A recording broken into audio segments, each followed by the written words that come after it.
The poker circuit has unicorns exploding from it. At least, that's what they want you to believe. C'est bullshit. This is the real circuit, a visual orgasm. Encore? Orgasm of trash cans, shit-stained hotel rooms, and your favorite poker faces. Mesdames et messieurs, en directo, Hôtel de Rio, je voudrais présenter the circuit. So I've been on the poker circuit since I got into it, since 2005, so it's almost 7 years. The life is the road. The road is the life. The circuit is the road. Life is the circuit. And as poker expanded in America because of the poker boom, and then it expanded internationally because of the international poker boom, there's more and more and more tournaments, and you can't take a few weeks off without having to go back on the road again. So unfortunately, a lot of my friends, they really don't even have places to live because they just live in hotels, and you have to come to Vegas and live here at least 2 months every year. And if you do other Vegas events, you're back here. So unfortunately, the life is the road, and your friends become the people you work with because that's just the way it is. Now the problem with living life on the road is that there's good things and there's bad things about it. And the tough part is to try to find the balance, because you're really there to be, as a poker media, you're there to be a reporter. You're supposed to report on the scene.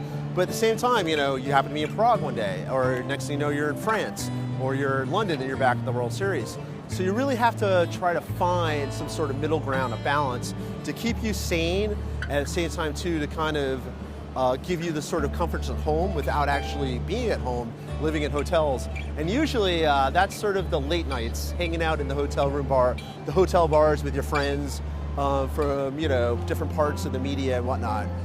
That's kind of the most normal sense of normalcy you'll get, is to kind of see your friends at the end of the night. You all had a shitty day, but it doesn't matter if you're in Budapest or if you're in London or Atlantic City. At the end of the night, you all kind of converge together and share your own bad beat stories or share a few cocktails just to try to make sense of it all.